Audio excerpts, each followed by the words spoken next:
ahead and take our seats. Last session before we get to cocktails later. I'm Elizabeth Slattery. I'm with Pacific Legal Foundation, and I'm a member of the Federalism and Separation of Powers Practice Group Executive Committee. And I'm here to introduce the moderator for this session. This is the continued independence of the judiciary, which a very timely topic. So moderating this session is the Honorable James C. Ho. Judge Ho serves on the U.S. Court of Appeals for the Fifth Circuit. Before taking the bench in 2018, he was a partner at Gibson, Dunn & Crutcher, an experienced appellate litigator. Judge Ho argued dozens of cases in the federal and state courts and won, 3 cases at the Supreme Court?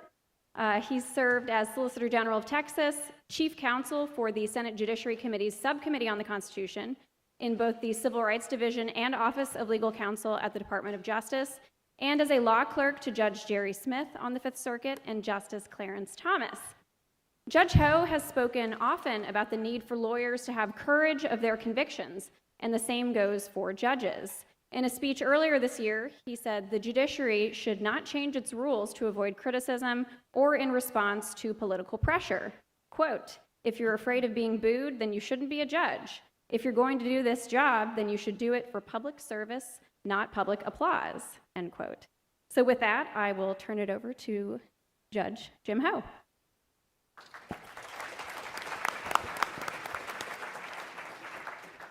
Thank you for that very kind introduction. I am honored to moderate today's discussion. The title of our panel is The Continued Independence of the Judiciary. I think there are 2 ways to have this discussion, and I think it depends on which decade you think this is. And I say that because I've been coming to these conventions for over 25 years, and over that time, I've witnessed a radical change in how cultural and academic elites talk about the judiciary.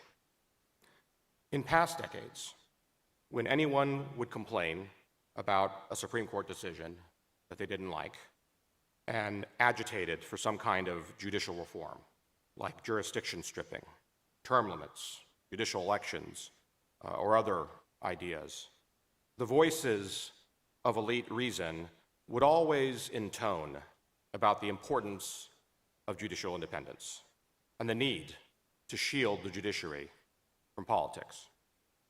And we all dutifully agreed. That was the governing consensus. We all accepted that if you don't like certain rulings, fine, go win some elections so that you can appoint different judges. But you don't mess with judicial independence just because you don't like a particular decision. That's what we were all told. And that's what folks did. Folks said that an originalist judiciary was their goal, and certainly nothing to be afraid of, because an originalist judiciary simply does what the people tell it to do through their beloved Constitution and through the laws they elect legislators to enact. To put it simply, an originalist judiciary is not a sword, it's a mirror. If you believe in democracy, if you believe in your fellow Americans, then you should believe in originalism. By contrast, if you think that the views of half the country are garbage, then no, you're not going to like originalism. But now let's fast forward to the current conversation. If you listen to commentary coming from academic and cultural elites today, the message is simple. The judiciary is no longer to be trusted. Well, I think that gets things exactly backwards. I think the real message we should draw is that academic and cultural elites are no longer to be trusted to talk about the judiciary. We've all seen how the recent attacks on the Supreme Court and the judiciary generally are based on a series of double standards. But be sure not to miss the important part. The double standards aren't inadvertent, they're intentional. It's a deliberate strategy to create a perverse incentive structure for judges. If you rule the way the critics dictate, you won't be criticized. You'll be celebrated. But if you don't, you'll be ostracized. You'll be defamed and destroyed with every tool that they have. And they have many tools: the academy, the media, even the Judicial Conference of the United States. The double standards don't trouble the critics, because to the critics, this isn't a debate, it's a war. And that's the choice I think we all have to make as we approach these conversations. We can either treat this as a debate, or we can treat this as a war on the judiciary. At least that's my take. Fortunately, the Federalist Society has put together an all-star panel to share their views on judicial independence, and I hope and believe we will have a very engaging and interesting discussion. With us today are Kannon Shanmugam, partner at Paul Weiss, Rifkind, Wharton, and Garrison; Daniel Epps, professor of law at the Washington University in St. Louis; Stephen Vladeck, professor of law at the University of Texas at Austin.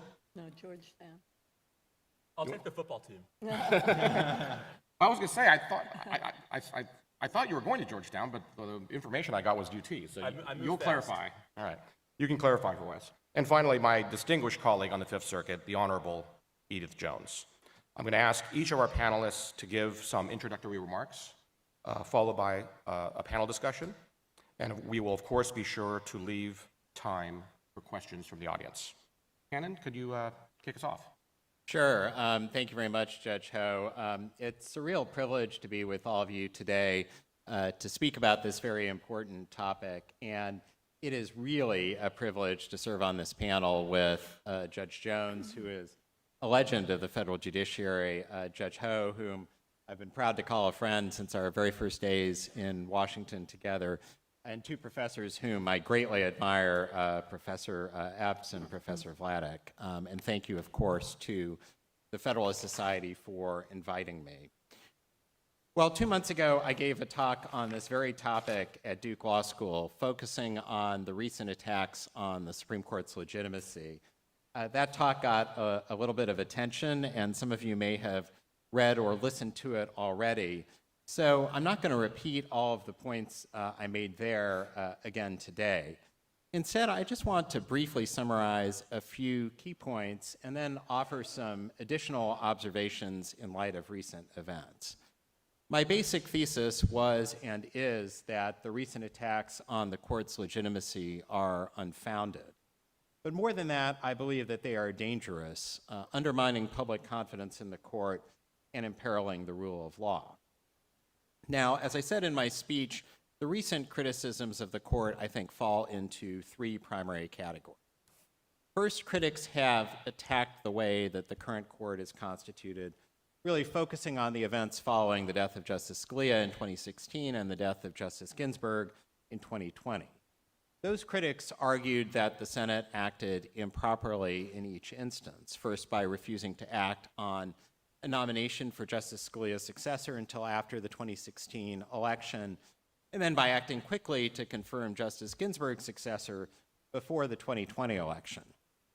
In my view, that criticism lacks merit for the simple reason that the Senate has the power to act as it chooses when it comes to judicial nominations, and the Senate has exercised that power quite muscularly at various points in our nation's history. It is this criticism that has led to proposals for so-called structural reform in the form of changes to the court's composition. But perhaps not accidentally, those proposals, for the most part, seem designed not to address deeper structural concerns, but rather simply to affect the makeup of the current court. While those proposals will now thankfully recede in the wake of last week's election, they reflect a desire to promote short-term interests about the outcomes of particular cases over long-term interests about the proper functioning of the court as an institution. Second, critics have attacked the way that the current court is deciding cases, with the suggestion that the court is somehow not doing law, but instead acting as a group of politicians in robes. But again, this criticism seems based simply on dissatisfaction with particular outcomes the court is reaching. President Trump deserves enormous credit for his 3 appointees to the court, as for his many outstanding appointees to the lower courts. But those appointees are not monolithic. It is striking that last year, the 3 justices who voted together the most often were not President Trump's appointees, but rather the court's 3 Democratic appointees, who voted together in 90% of the court's cases. In fact, the emerging narrative of the current court is not of some monolithic partisan majority marching in lockstep, but rather of disagreements about how far and how fast to take the now prevailing originalist and textualist approaches to constitutional and statutory interpretation. And while there is no doubt that the current court is reaching outcomes that more often, though not always, please conservatives, it simply does not follow that the justices are somehow less independent. So again, I think this criticism also misses the mark. Now, third, critics have argued that the court is acting unethically, with particularly close scrutiny of some of the court's Republican appointees. As a preliminary matter, many of those allegations are transparently insubstantial. Witness the recent claim that there was something nefarious about a justice and his wife attending a concert with a German princess whom the New York Times described as eccentric, surely a badge of honor. But more broadly, the fundamental premise of this line of criticism is that the court is somehow not subject to any ethical rules. And that was simply incorrect even before the court's recent adoption of a code of conduct. And in my view, in order to make the case that the court is somehow acting corruptly, critics bear the burden of showing, at a minimum, that the court's members have been intentionally violating applicable rules. That is a high burden, and I do not believe that the critics have met it. It is one thing to argue that the court should adopt new ethical rules going forward. I believe that the court has already made positive changes that will help to ensure greater transparency. But it is quite another to suggest that members of the court have been flouting the existing rule. And it is hard to escape the conclusion that critics' real beef in many of these cases is with the outcomes the current court is reaching and with the particular justices who are responsible. As I discussed in my talk at Duke, I believe these criticisms of the court's legitimacy are unfounded.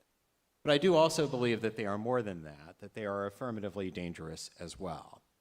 Attacks on the court's legitimacy are not new, but this time around they have been accompanied by unusually toxic rhetoric with two deeply concerning effects. First, attacks on the court's legitimacy are contributing to the threat of violence against and a broader culture of harassment of the court's members. We have already seen the attempted assassination of one member of the court and threats against many others. And second, attacks are undermining public confidence in the court and imperiling the rule of law. What the rule of law connotes is that we live in a society where all of us adhere to the law, including judicial decisions. In my view, the greatest threat to the rule of law is the perception, fed by the court's critics, that the justices are simply politicians in robes, that the judiciary is not a neutral forum for adjudicating disputes according to objective legal principles, but rather a third political branch, with law simply being politics by another means. Finally, I have spoken both at Duke and elsewhere about the role of the legal academy in engaging deeply with the work of the court. I fear that many in the academy, with the notable exception of present company, are not particularly interested in that sort of engagement. Indeed, the legal academy seems to be at risk of devolving into what I described as an echo chamber of grievance when it comes to the court, with too many simply dismissing the court out of hand. The problem is certainly not helped by the makeup of the faculty at top law schools, where one can usually count the number of conservative faculty members on one hand with fingers left over. Nor is it helped by a growing intolerance on the left toward conservative legal positions, even when those positions have become the law of the land.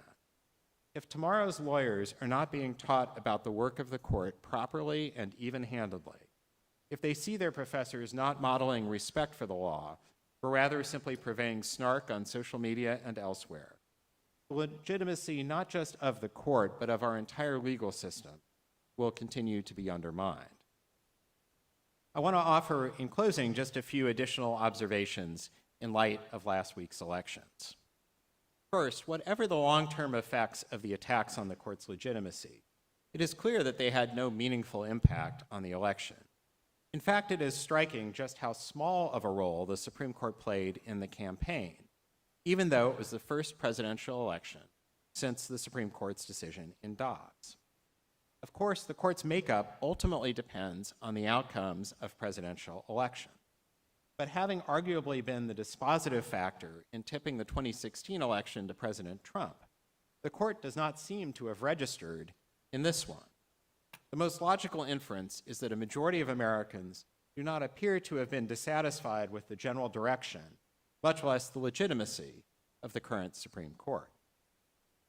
Second, as I have noted, I urged the Legal Academy in my Duke speech to engage more directly with the work of the court.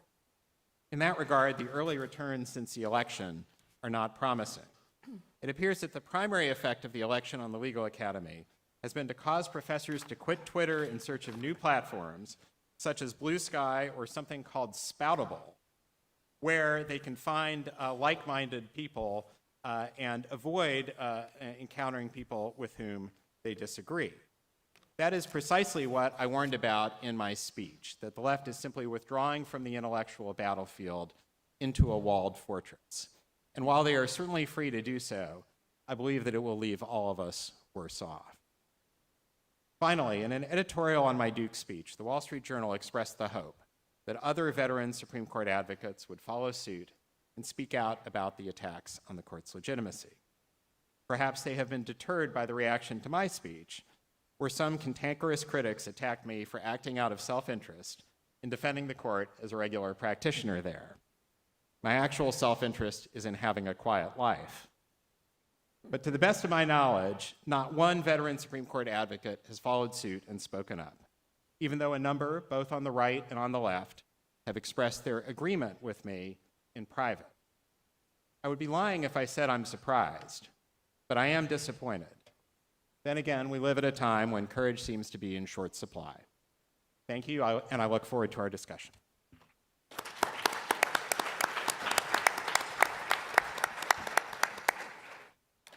Thank you. Professor Epps? Is this on? All right, thanks very much, Judge Ho. I'm excited to be here at this convention for the first time. I've done a few events with the Federalist Society where I've sort of played the role of the late Alan Colmes over the years, and I've run into a bunch of old friends, each of whom has said, "What are you doing here?" I have to confess it's not the place in the world I'd most want to be 9 days after the election, but it has been fun to get to see some of my friends react in real time to the announcement of the distinguished nominee for Attorney General. Seriously, though, it's great to be on this panel.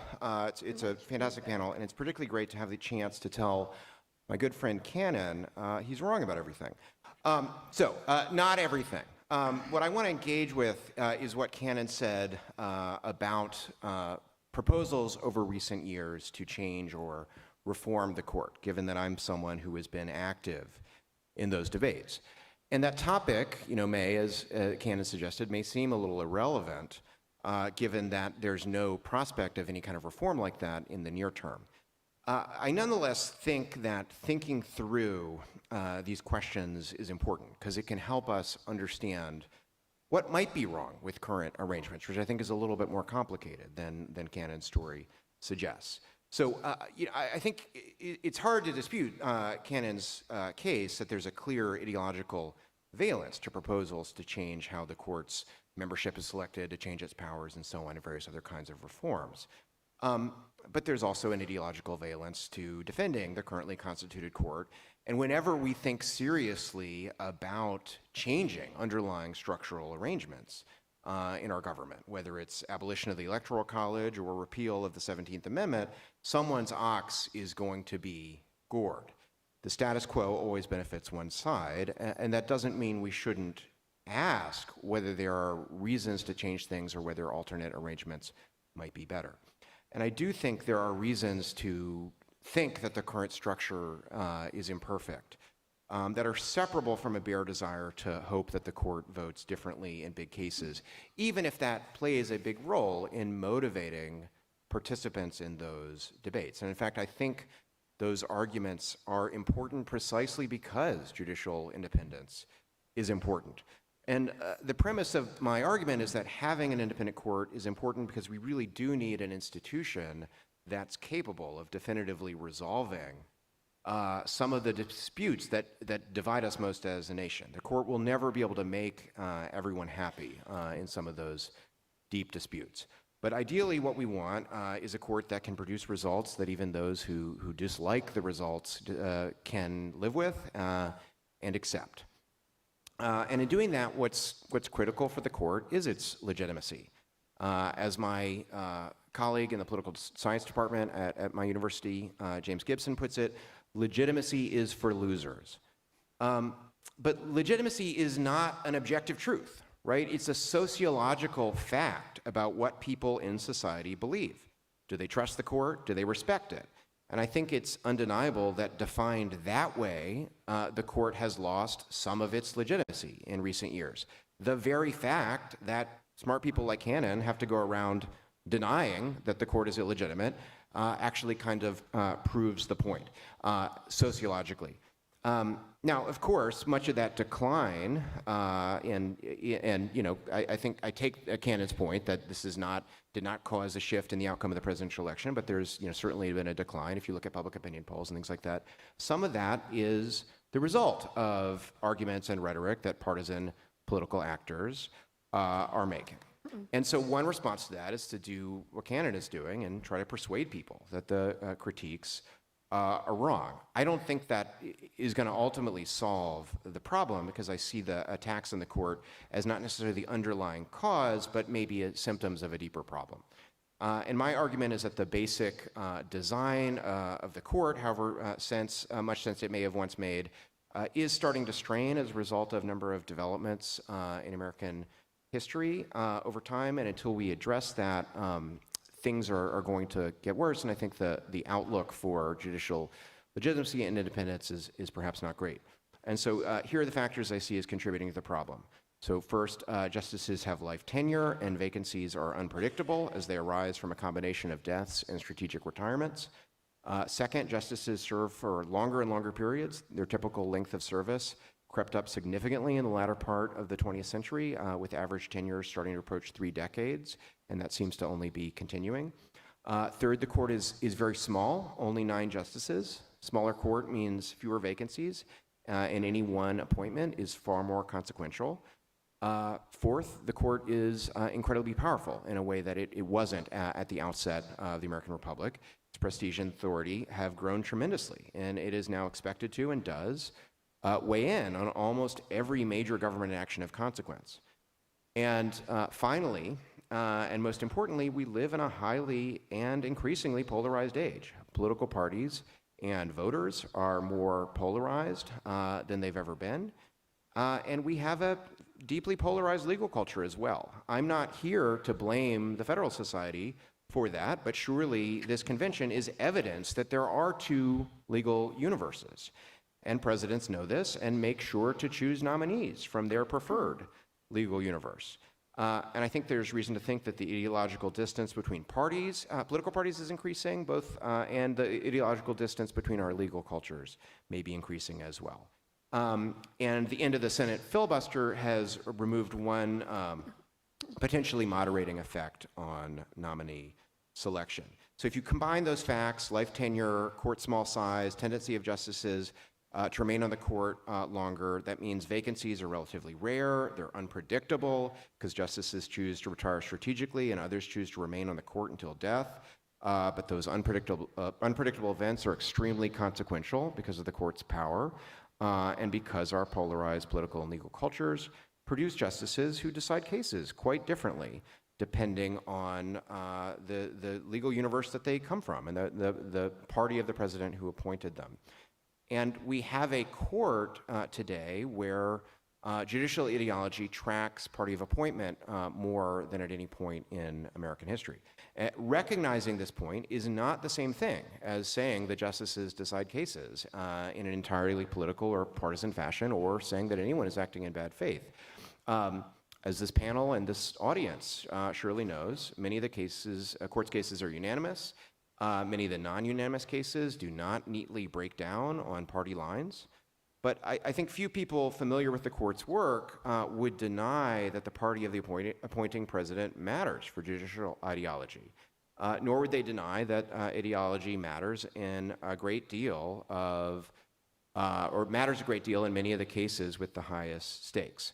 Okay, and I see this as creating a problem for legitimacy because the shape of the court, the resulting shape of the court, is hard to justify.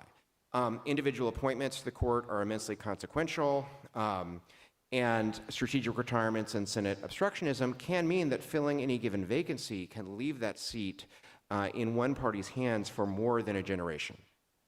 This means that in our system, the composition of the court bears only an imperfect relationship to the results of elections. Accordingly, some presidents have much more influence on the court's membership than others. Even though Democrats controlled the White House for 24 of the last 56 years, happenstance and other factors mean that Democrats have appointed only 5 justices during that time, while Republicans have had 15 appointments plus one, moving one justice to the chief justiceship. The reason that matters comes back to judicial legitimacy and ultimately to judicial independence. One side of the country looks at the structural arrangements and sees the system as unfairly rigged. And according to empirical research that I and some co-authors have done, there's a realistic chance that there will not be a majority on the court of justices on the court appointed by Democratic presidents at any point in the next century. Half the country, and surely more than half of this room, may think that's great. But for those that don't, they're increasingly going to see a system in which only one party gets to staff the majority of the court as illegitimate and not worthy of their respect. And frankly, I think this system for divvying up appointments on the court is pretty indefensible. And more generally, the path of the law and the resolution of the questions that most divide our country should not turn on events like whether Ruth Bader Ginsburg's cancer causes her to die in September of 2020 or if she survives for a few more months. And so we can continue arguing about whether the court is or isn't legitimate. I'm not particularly invested in the underlying question. My observation is just that as a sociological effect, a number of people believe that, and the court is not legitimate and probably are increasingly likely to do so, and that arguments like Kannon's are not going to produce consensus. They're not going to persuade the losing side to just accept what they see as defeat for generations. And so until we become willing to really address some of these structural problems, I see things as likely to get worse before they get better. And so if you care about the court and judicial independence more generally, you should be interested in thinking about ways to prevent that from happening.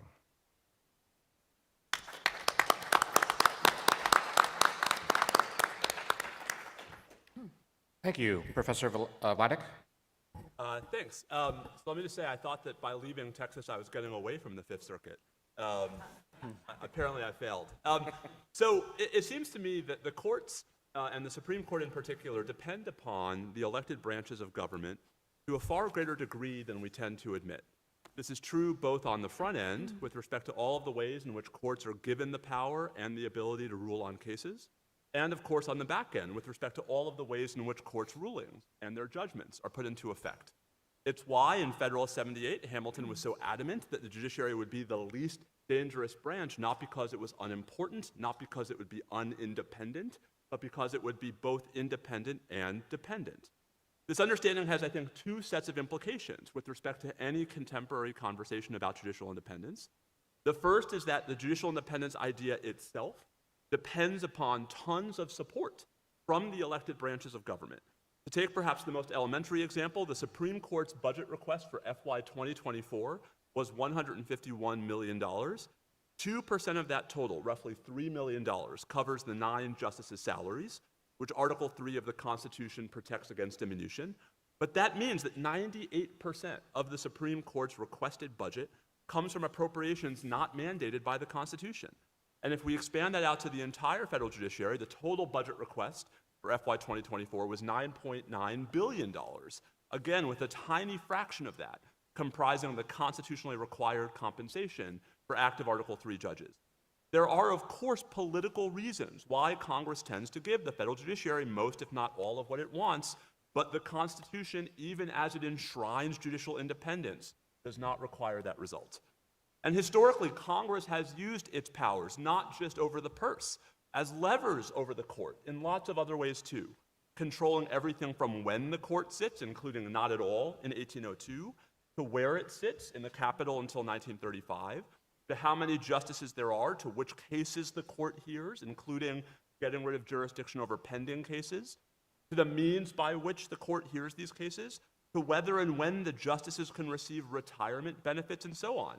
My favorite example is a one-paragraph January 1882 statute, which, and I'm paraphrasing, but I don't think you will dispute this paraphrase if you read it, basically said, quote, "Dear Justice Ward Hunt, if you retire in the next 30 days, we will give you a pension. Love, Congress." Hunt, of course, obliged. And the larger point, right, to my knowledge, no one ever seriously argued that any of those statutes, reforming the court, nudging the court, controlling the court, were unconstitutional insofar as they infringed upon judicial independence. Likewise, as Hamilton argued, and as by now familiar sledding, the courts depend upon the executive branch to have their judgments enforced. You may not be familiar with Rule 45.1 of the Supreme Court's rules, but it provides that the court's formal mandates are issued not in the name of the justices, but in the name of the President of the United States.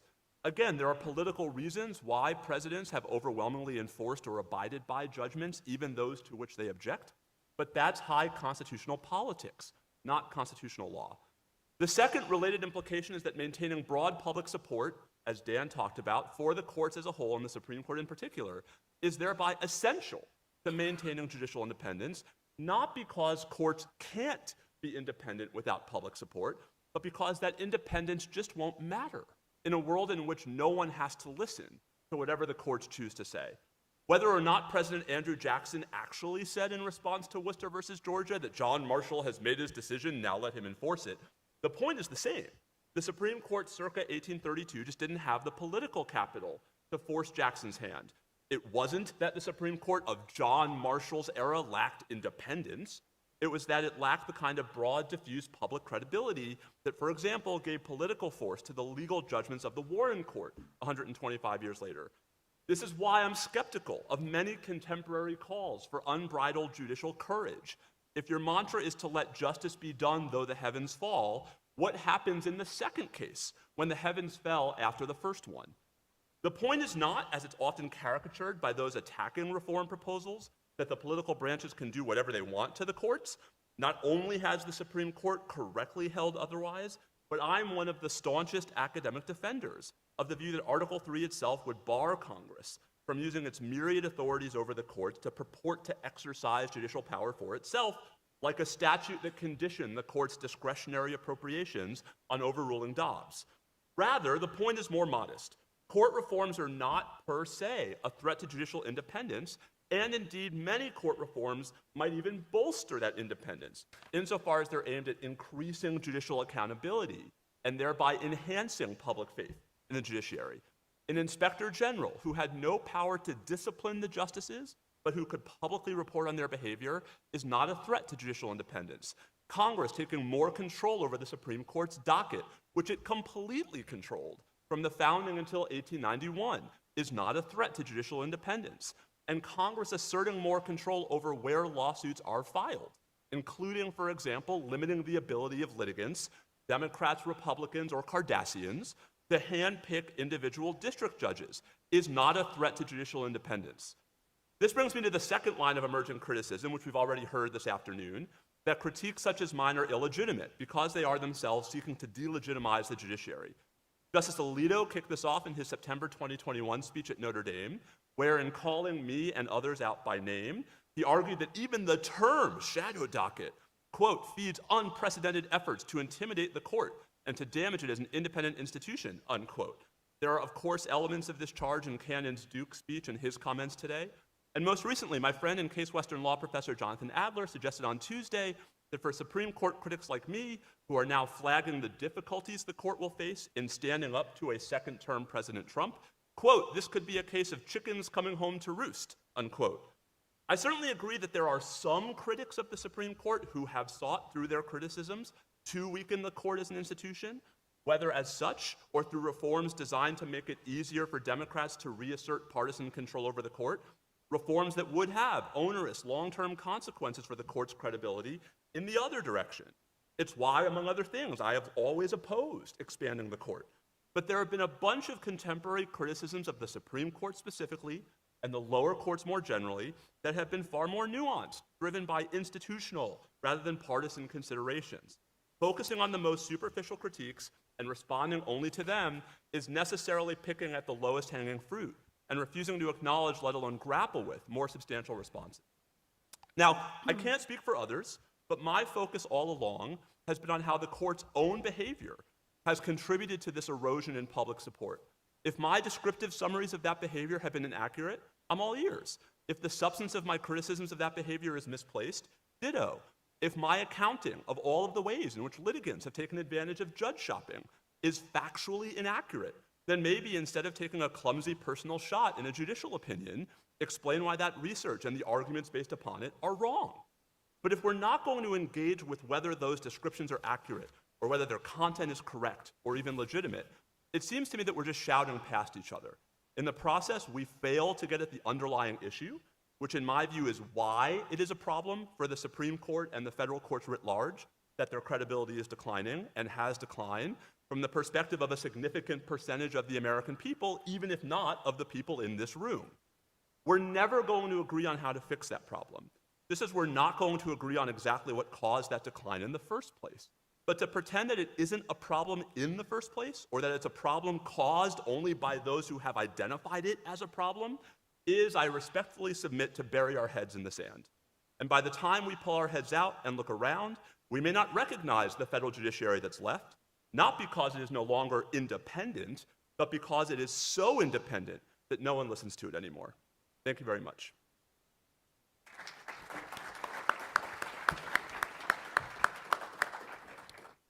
Thank you to both professors. Judge Jones. Thank you, Judge Ho.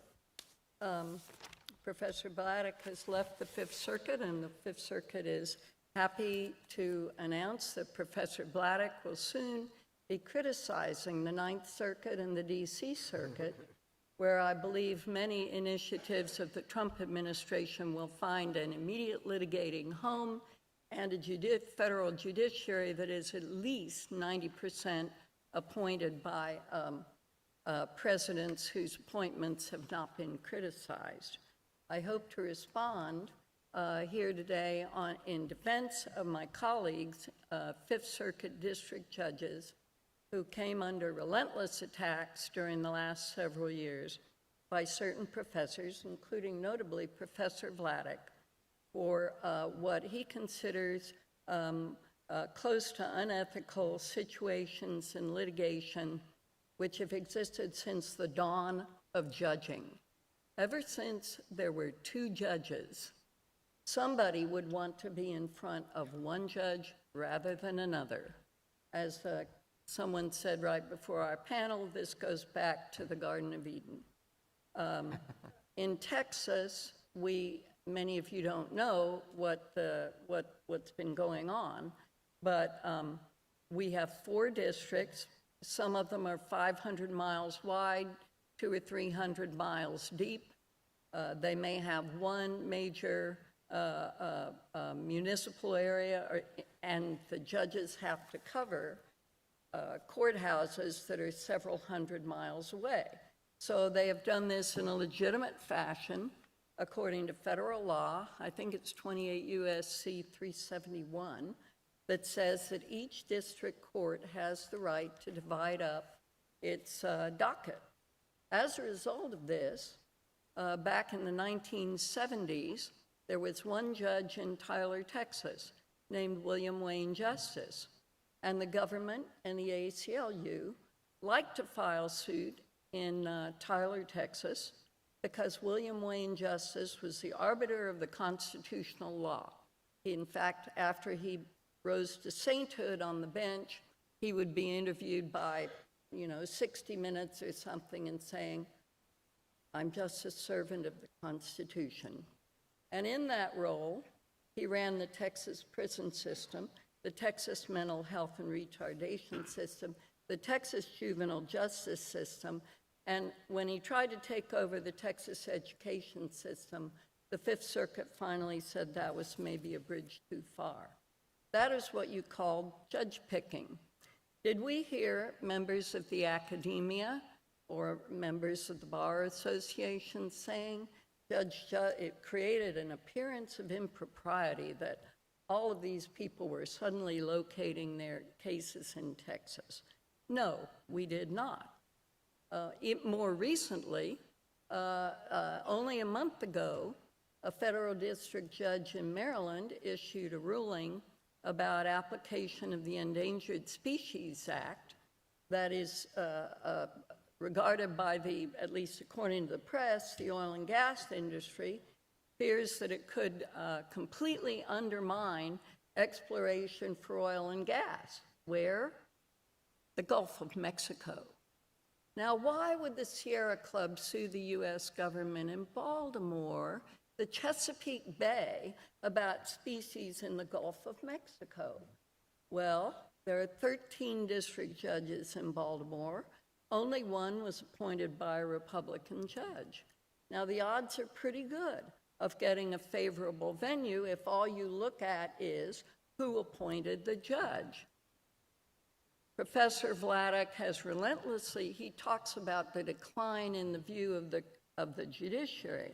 Well, I hasten to point out that when he was filing his complaints, his articles, his amicus brief, his tweets, calling out by name, started out with Judge Kaczmarek, went to Judge Reed O'Connor, later on included Judge Mark Pittman, Judge Cam Barker, Judge Jeremy Kernodle.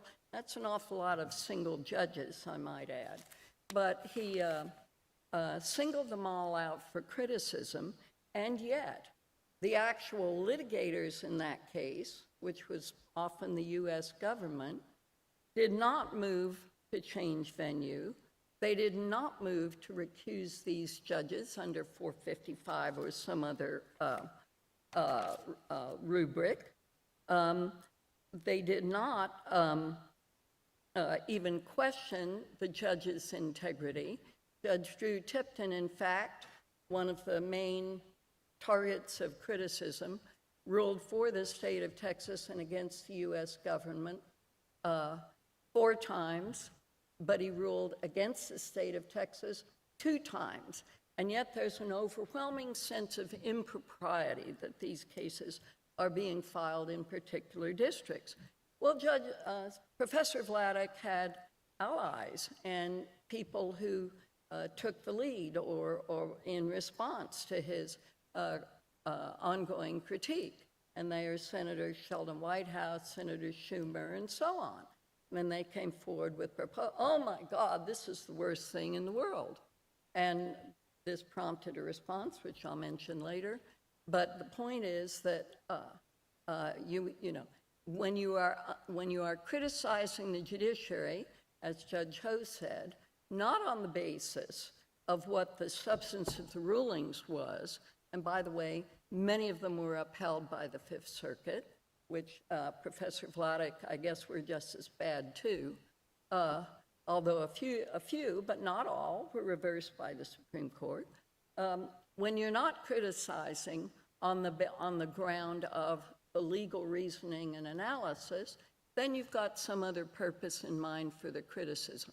And clearly the senators had another purpose in mind for their criticism. But Professor Vladeck is not the only person who's attacking the judiciary today. Kannon mentioned this as well. You also have an exploitation of the judicial complaint process.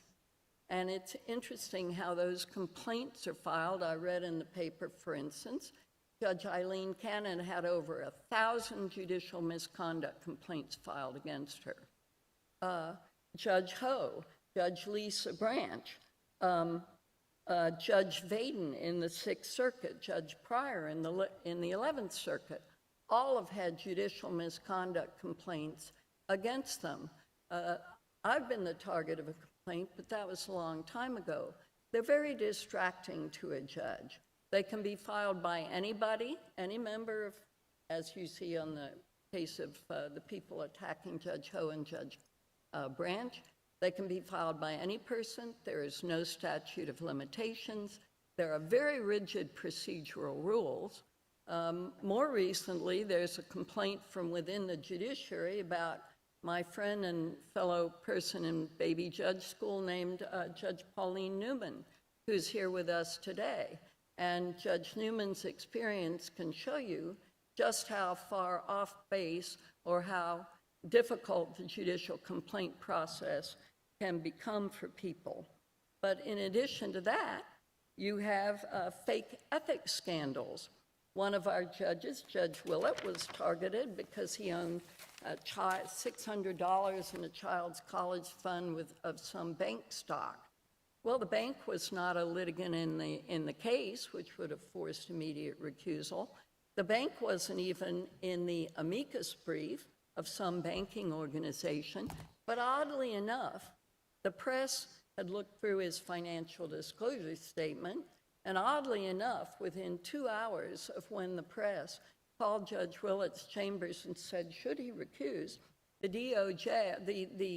DOJ suddenly changed its complaint to list that particular bank as a party, quote, in interest, although not involved in the case. Something's going on here, and it's very unsavory. Attacks on the judiciary, I fully agree with the others, are ultimately attacks on the rule of law, because when you say that the judges are all acting out of impure motives because they were appointed by a certain judge, remember, only a few years ago, President Trump was called on the carpet by the Chief Justice himself for talking about Obama judges. Well, now we're getting the same thing from the left about judges who were appointed by President Trump. In a better world, the judiciary would be defended by the ABA, the ALI, the local bar associations, the patent bar, and even by members of the academic community. Why are they silent?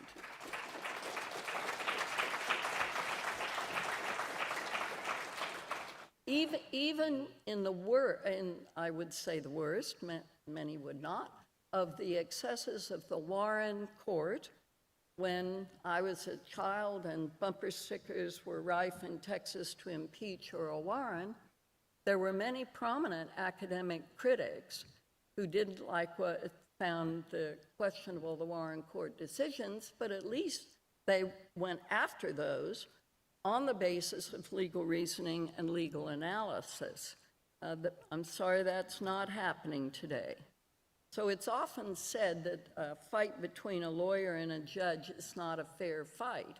But normally, this is the first opportunity I've had to speak up on behalf of my fellow judges in the district courts of the Fifth Circuit, because it is not a fair fight for those who have a podium, an unregulated podium in the press and the law blogs and so on, that they can use to cast these illegitimate aspersions. And finally, I want to say a couple remarks about the judiciary as an institution. I'm somewhat disappointed in the fact that as an institution, the judiciary seems to be eager to compromise and concede points about illegitimacy that it shouldn't, in my view. And someone had pointed out, I can't remember which one it was, but anyway, the 2 points in particular recently. There is currently a measure winding its way through the rules process to require the filers of amicus brief to disclose the parties who supported filing those amicus briefs. In other words, who paid the money. Why is that? That is so various groups who are opposed to certain members of the judiciary and the judicial system can expose the Koch brothers. They can expose the member, whoever supports the Alliance Defending Freedom. They can expose any right-wing, the National Civil Liberties Alliance, and its members. They can dox them, they can harass them, they can say, oh, that judge was at such and such a meeting with those people. Therefore, there's an air of impropriety. I'm so sorry to say that the federal judiciary is allowing this to go through the rules-making process. I urge any of you who are defenders of the First Amendment, it's a case called NAACP v. Alabama, which says that that violates the First Amendment, that kind of compelled disclosure. The one other point I'd make is single-judge districts. In an effort to comply, the institutional judiciary came out with this strange idea to jury-rig the assignment of cases in federal district courts, and within 24 to 48 hours, they had to retract that because they forgot one thing. The law says it's the district courts. It is the district courts under statute who decide this allocation. It is not a rule-making function of the higher reaches of the judiciary. And I'll conclude by pointing out that the judiciary was challenged on both of these efforts by very important letters written by Senator McConnell. By the way, McConnell of FEC v. McConnell, dark money in politics, all that, which is a big deal now from a First Amendment standpoint, who had to remind the judiciary of what the Constitution and the law provide, and remind the judiciary that it is, as Professor Vladeck conceded while he's complaining about judges in single-judge courthouses, he understands it's the law that Congress can change if he can lobby them to do that. But for all these reasons, I'm a defender of our judges and the integrity of our judges, whether they were appointed by President Trump or President Reagan or President Bush or even Presidents Biden and Obama. And I hope that maybe we could put some spine in the ABA and the ALI. I don't have high hopes for that. Maybe we can change academia. I think at some point it will have to do so. But for the meantime, this is my only opportunity to speak up for us. Thank you.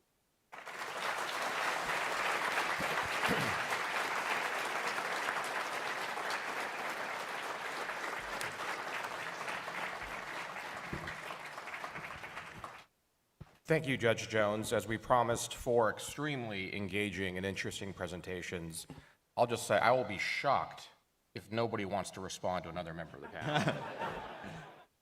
Well, I'll go first, though I don't think I have Article 3 standing to speak to what is going on in Texas, so I'll leave that to current or former residents. I want to say just a couple of things in response to Dan and Steve's very thoughtful comments. Dan obviously focused on the issue of structural reforms, and he made the point that things are somewhat different today from what they were at the time of the founding. And, he listed a number of factors.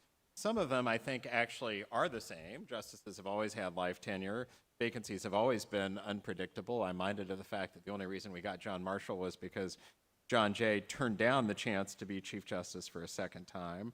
The court is very small, but it always has been. It was even smaller at the time of the founding.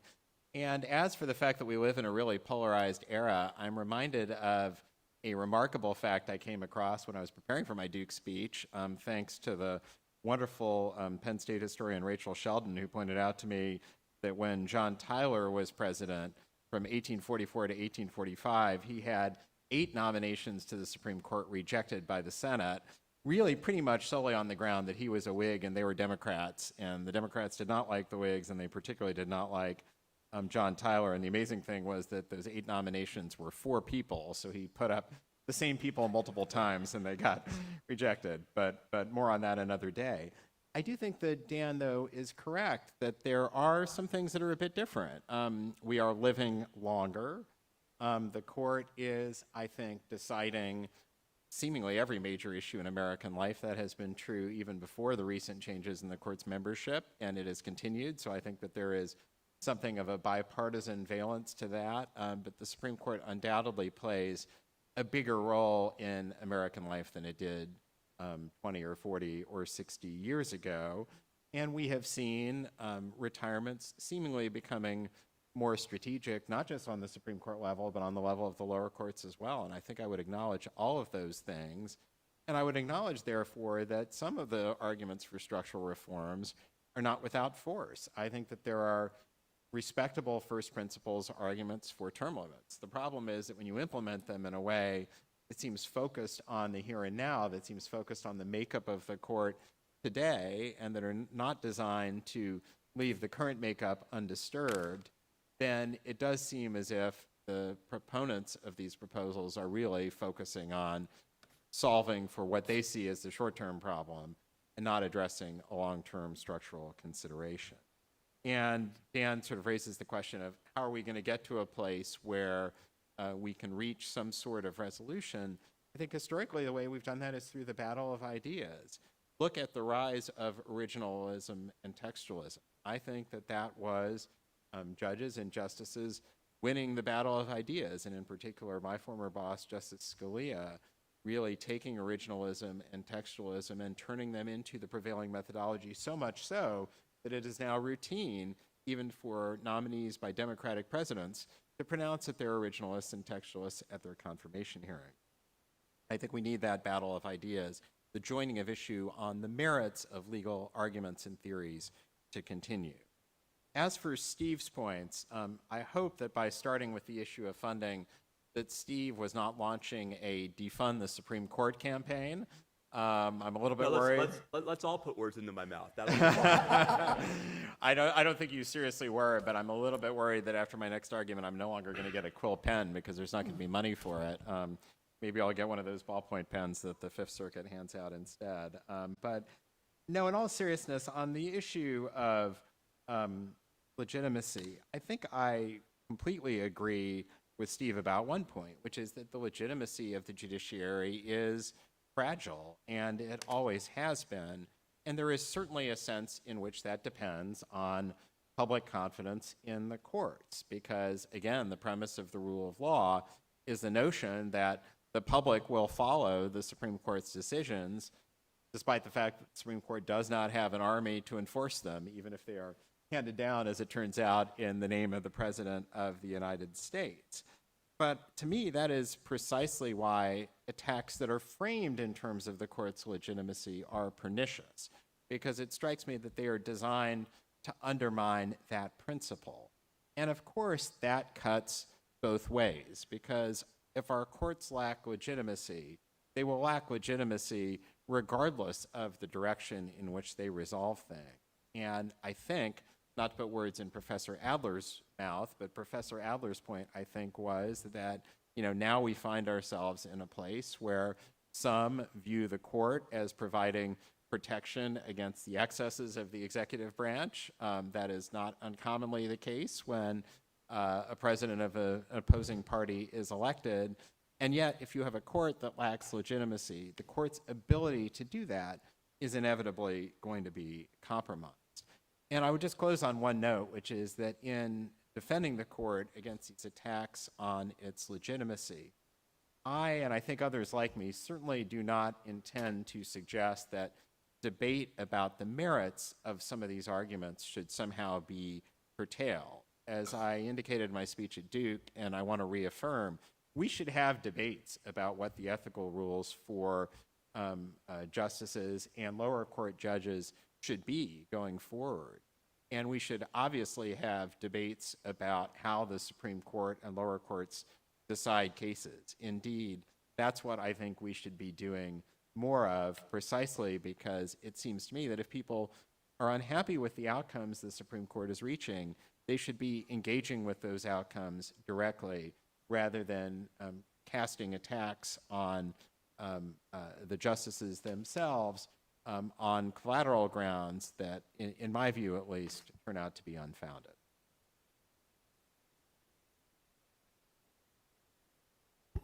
Anyone else wish to respond? I guess I'll just say two quick things. So the first, Kannon, the sort of, I guess my response to your very last point about engaging with the outcomes directly, I think that completely sort of brushes aside the extent to which I think there are legitimate institutional critiques that have absolutely nothing to do with outcomes. And I think a really good example of this is, those who have raised concerns about the court's unwillingness to explain itself when it grants emergency relief in high-profile cases. there are examples of the court granting emergency relief in high-profile cases that have benefited Democrats and that have benefited Republicans, right? And I think there are folks like me who have been critical of both of those. It's not about the outcomes, right? And I think the more that we portray the conversation as being outcome-driven and only outcome-driven, I think the more we are denigrating the notion that there is a legitimate institutional conversation to have, right? I mean, just one other data point, right? I mean, I think it is a relevant conversation why the Supreme Court's docket has shrunk from the 90s when I was in law school.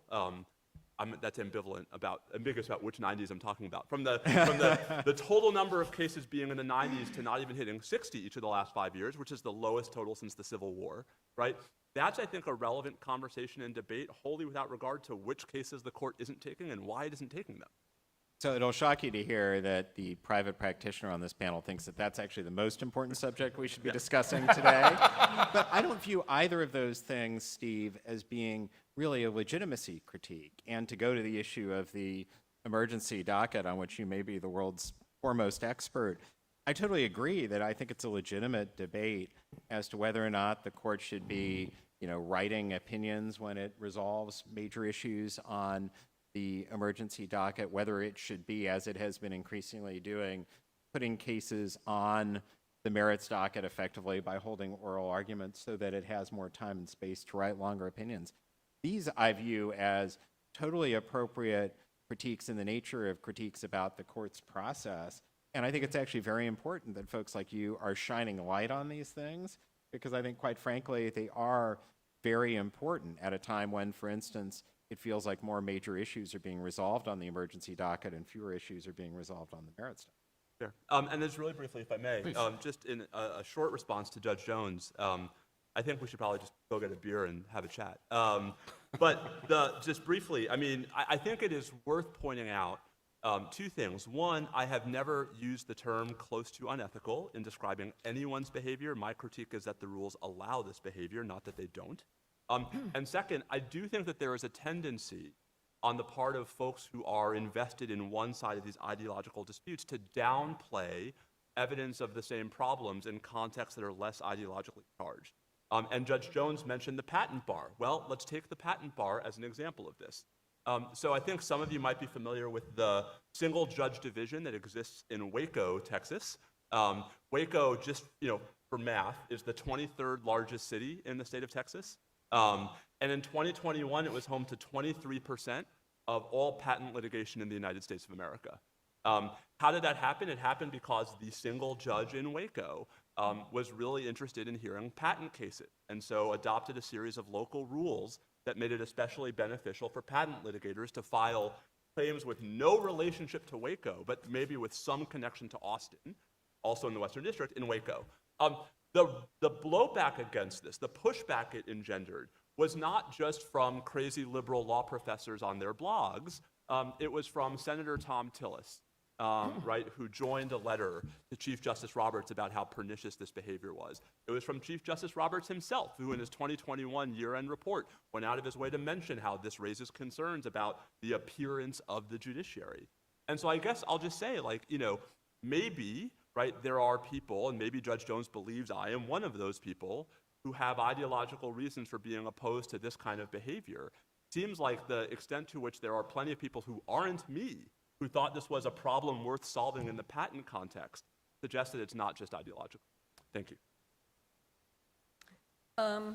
I've studied Professor Vladeck, and this is a file of his articles, amicus briefs, and tweets regarding the process of judge picking that he criticizes so heavily. And he has said to me once before, and I'm sorry, this is not ad hominem, Professor. It is really about the nature of the comments that are made. But he has said before to me that it is not personal. He doesn't criticize the judges on a personal level. Well, I'll read you a few tweets. November 18th of 2022. Someone says, isn't judge shopping a practice as old as the sun? Professor Vladeck says, nope, forum shopping is, but literally picking a single judge is a relatively new phenomenon available only in a handful of primarily red states.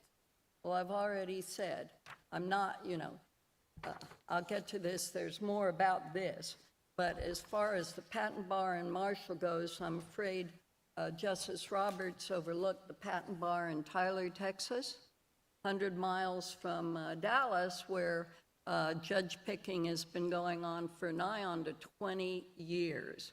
And there was never a word about it until the judge in Waco. That's something.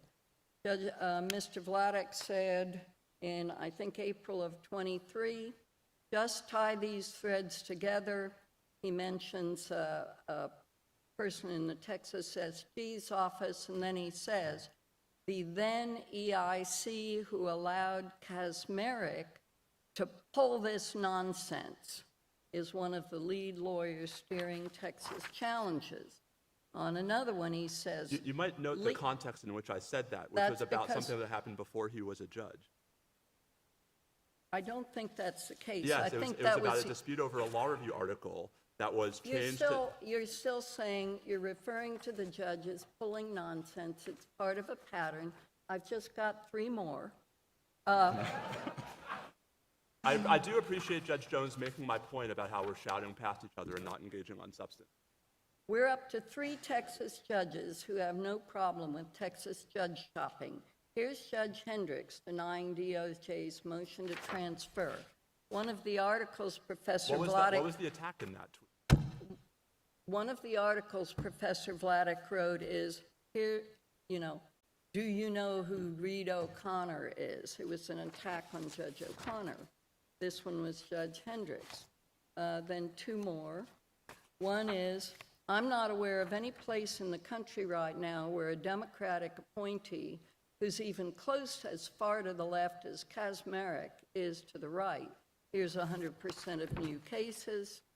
And then he says, no, but you're making 2, let's see, somebody talking about Northern District of California, 23 active judges are Democrat appointees. What do you say about a 96% chance of drawing Judge Kaczmarek? Would that ameliorate your concerns? No, but you're making 2 assumptions that I very much dispute. First, that every D appointee in ND California is as far to the left as Kaczmarek is to the right. I'm not sure any of them are. I'm quite confident not all of them are.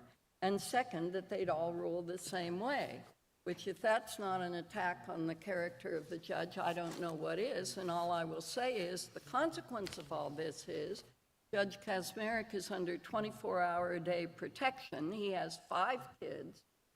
Someone has been indicted for a death threat against him.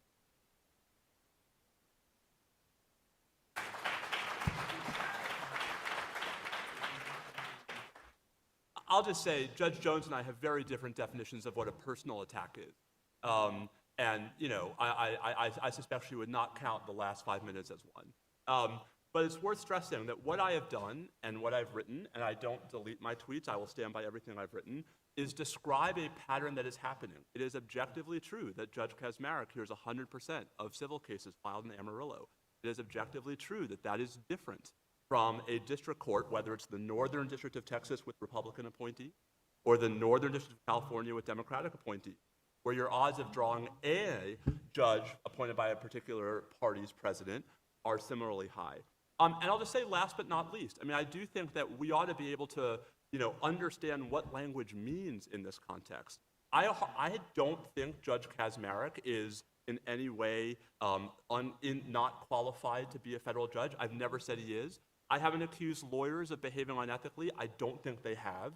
I think the question is when you have the state of Texas filing 60 lawsuits against the Biden administration in district courts, none of which are where the state of Texas is, i.e. Austin, where the place they file the most often is Amarillo, despite any lack of geographical connection, that's a pattern worth talking about. And if you disagree, fine. We can have that conversation. But the notion that describing behavior is attacking judges, I think is a very dangerous road to go.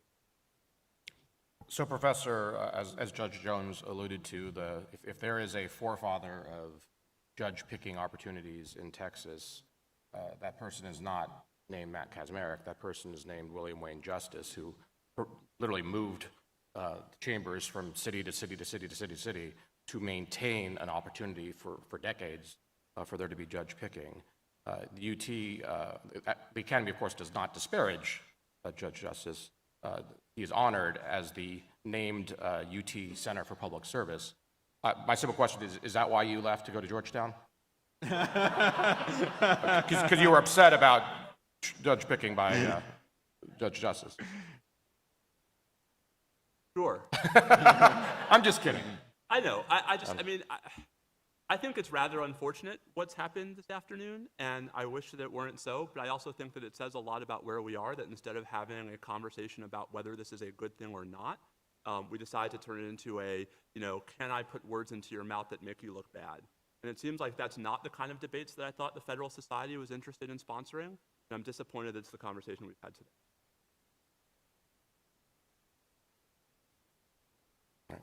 Well, the point of attacking these judges is to diminish their reputations, to suggest that the state of Texas and other state attorneys general who filed in these jurisdictions are doing something improper. It certainly encouraged a couple of senators who are no strangers to threatening the judiciary, to threaten the legislation and require, push the institutional judiciary to try to change its rules. These are driven by location. So, I urge you all to read Senator McConnell's letter. He points out that there's a district in Kentucky where there's one judge. Now, I don't know why people weren't filing suits in Kentucky or the Sixth Circuit. It's a great circuit. Anyway, I look forward to Professor Vladeck keeping his close attention to the courts of Southern District and Northern District of California during the next 4 years. I mean, I intend to, and I look forward to Judge Jones perhaps considering that I'm trying to raise awareness of an issue and not acting. Well, it's not going to be an issue starting in January. I will just say, if you think that Democrats and left-leaning groups aren't going to try to find courts that are as sympathetic to their challenges as some of the courts in Texas and perhaps the Court of Appeals on which my distinguished colleagues to my left sit, I think I would not bet money on. I almost hesitate to weigh in. The water is very warm. Please jump in. Actually, delete almost. I hesitate greatly. But I want to just offer a broader observation about this, which is that I guess I take a pretty benign view of what some refer to as judge shopping, because maybe as somebody who just is down in the trenches as a country lawyer, it's what plaintiffs do.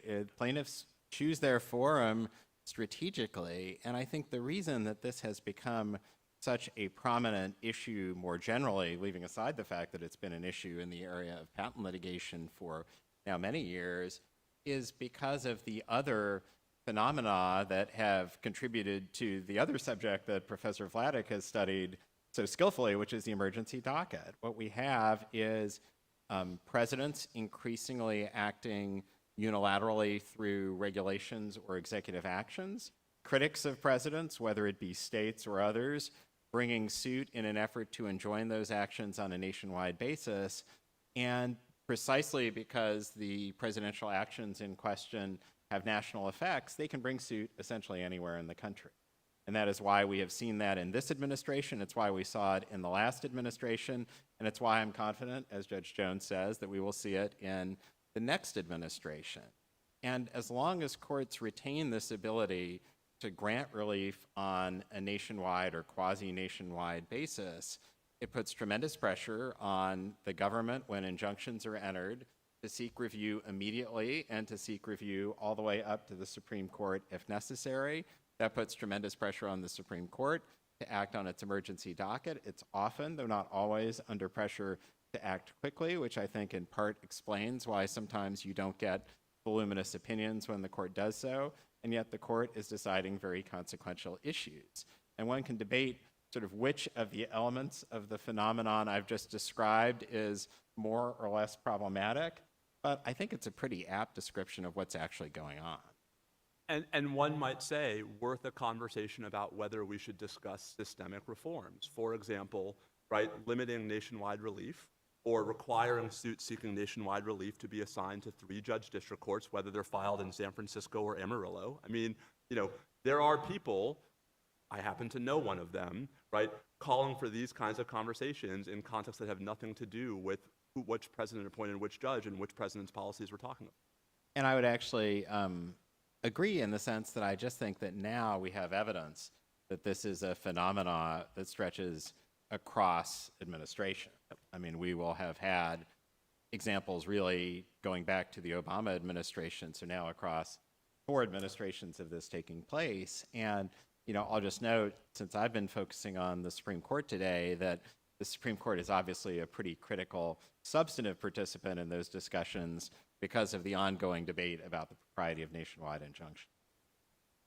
And so I just want to say that I do think some of this discussion gets back at the point I was making earlier, which is that when we're talking about any kind of structural reform to the judiciary, people are going to have short-term interests. I think you have to recognize that, but I don't think, that means we can't ever have those conversations.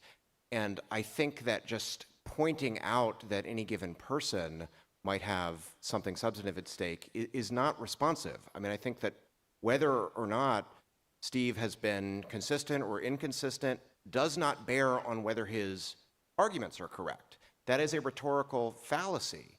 And I think that we should be evaluating whether his arguments are good ones or not, and not trying to paint him as hypocritical. I just don't think that is the way to approach these questions.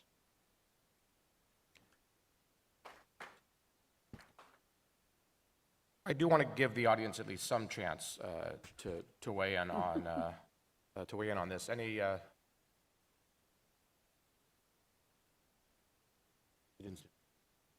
Sure. Roman Buehler with the Madison Coalition. There probably be, you might agree that one of the most serious threats to the independence of the Supreme Court are the variety of pieces of legislation now pending in Congress to manipulate the size of the court, either by forcing people off the court or by expanding the number of justices.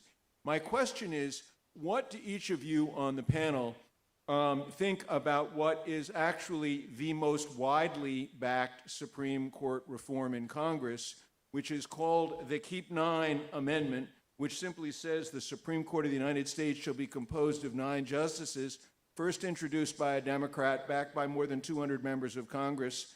And for Justice, I wonder if you could associate yourself, would you choose to associate yourself with the remarks of Ruth Bader Ginsburg, who said 9 seems to be a good number. It's been that way for a long time.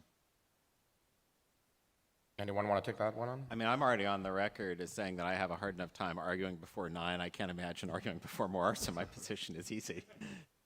Try en banc in our court. I'm working my way up to that, Judge. Ilya Shapiro of the Manhattan Institute and author of Lawless, The Miseducation of America's Elites, now available for pre-order.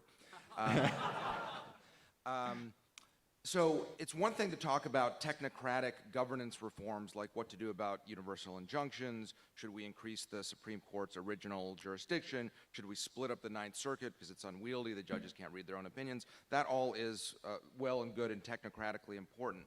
But maybe I have too much sand in my ears from having my head in the sand, but I still have not heard what is the problem to be solved with structural reforms of the court, given that its popularity is very high relative to other institutions at a time of low societal trust, given that its public confidence is higher than it was the year before Dodds was decided, and that the only problem seems to be the polarization, the historic difference in those on the right, those on the left viewing it, but that seems to be a broader function of everything going on in society more broadly. So again, what is the problem that we are trying to solve with any sort of these so-called reforms? I'd say the answer depends a little bit about your predictions about the future. I think my argument, and I think this is implicit in what Steve was saying, is that the trajectory might be in a certain direction that's dangerous, that the court's legitimacy and popularity certainly is higher than say, Congress is right now, and that's been true for a long time.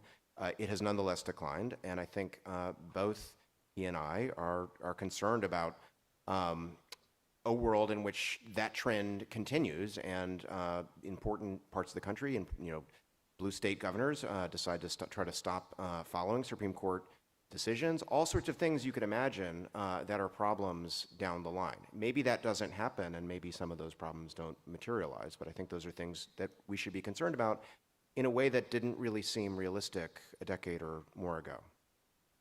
I'll just say, I mean, I think for me, the problem that I see is a court that is not and does not believe it ought to be accountable to the elected branches of government. And that's not just my view. I mean, if you just take what Justice Alito said to the Wall Street Journal in an interview last July, he said, quote, "I know this is a controversial position, but I'm willing to say it.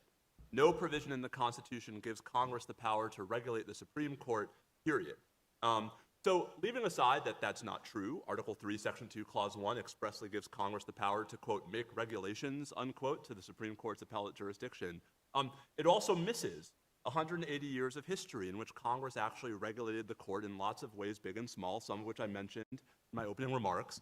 And I think part of the problem today is that the court today does not worry about Congress at all, right? That the court's docket has shrunk because it faces no pressure from Congress to take certain categories of cases that used to be its bread and butter, that the justices' behavior, whichever justice is, float your boat, right, faces no meaningful scrutiny from Congress, whether through formal investigations or otherwise. And so, it just seems to me that there is a history of the court being more accountable to Congress and to the executive branch that we don't see anymore, and that is, I think, exacerbating the growing polarization that Dan mentioned. And so the reforms that I am most principally behind are reforms that are not about limiting the court's power, that are not about changing who the justices are, but rather are about sort of modest, I mean, almost, milquetoast ways, right, of restoring even a modicum of interbranch dialogue and congressional accountability. Thank you. Steve, can I maybe just mildly dissent from what you just said in a couple of respects? I mean, I do think that the court has been reasonably responsive to some of the recent critiques, and maybe it's not being responsive to Congress per se. But I think one example is that in light of the light that you and others have shed on the emergency docket, we have seen the court moving more cases onto the merits docket, and I think that that reflects some degree of awareness of some of the critiques that have been raised. And I also think, significantly, that the court's recent adoption of a code of conduct, while perhaps not going as far as some of the critics of the court might wish, was probably responsive, at least in part, to the threat of Congress weighing in and imposing ethical rules on the court, which may or may not be constitutional. And so, I do think that the court is aware of the criticisms at some level. Now, will the court go as far as some of the critics would like? I suspect the answer to that is no. So can I just briefly say, I agree with that, right? And the only thing I would just add is, but if the question is accountability to Congress, right, acting without, right, the sort of preempting doesn't necessarily reestablish that really. That's all. Judge Newman. Yes, thank you, Judge Ho. And I'm Judge Newman of the Court of Appeals of the Federal Circuit. Judge Jones mentioned very briefly that there are things going on, and what I'd like to do is to flag and to outline again very briefly this, what I see as a fresh development in judicial independence, and that is the independence of a judge from removal from service, removal by her colleague. There are procedures for removing judges, but for me, these procedures weren't followed.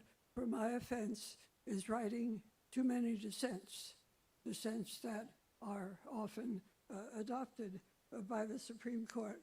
So my colleagues decided a year and a half ago that I would hear no more appeals, and they acted on this decision immediately. And as those who practiced before the Federal Circuit know, I haven't heard an appeal since March of 2023. So my colleagues have silenced my voice. They've silenced my views on technology, on industrial innovation, on veterans' rights, and the areas in which the Federal Circuit has exclusive appellate jurisdiction. So, of course, I'm fighting, not just for myself, but for the integrity of the judicial branch, as we've been discussing, the integrity of the public's confidence in an impartial judiciary. And in this, I am fortunate in being represented by the new Civil Liberties Alliance, led by Greg Dolan, who's here. We asked the district court to review the constitutional aspect. We asked for congressional hearings. We asked the Judicial Conference to intervene, and so far, without success. And this situation raises a host of issues of the sort that the panel has been discussing. Issues of checks and balances, of course, the Constitution, and particularly now, as I see it, the issue of where is the oversight of a court's internal actions. So my judicial independence has been removed by my colleagues. The question is, what does this mean for an independent judiciary, and what can we do about it? That's my question for you.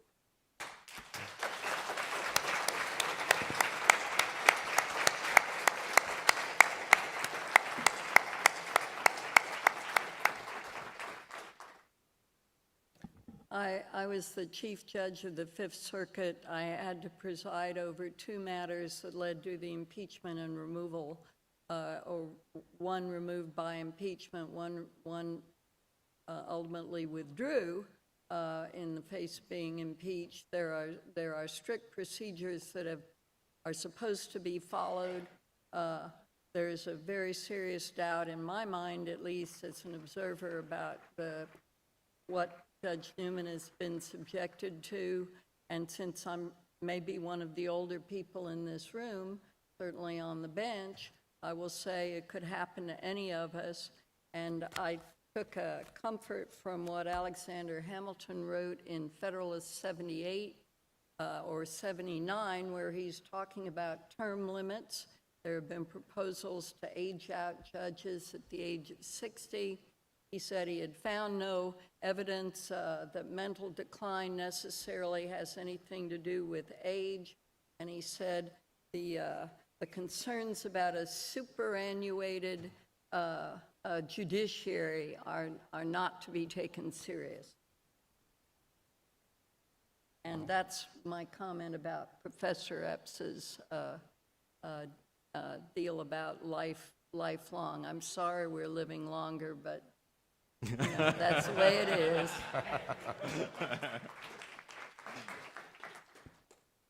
Unless any other member of the panel has comments, we've run out of time. Let me close with a couple of brief announcements before we wrap up that I've been instructed to deliver. First, if you are pursuing CLE, please be sure to check out by scanning the QR code that you had scanned when you checked in. I assume you all know what that means, because I don't. Second, we encourage anyone who wants to have conversations here to do so, but to please do so outside this room so that folks can close down this area for the evening. That would be most appreciated. With that, would you all please join me in thanking our very excellent panel today. It was a tough discussion, but hopefully a good one.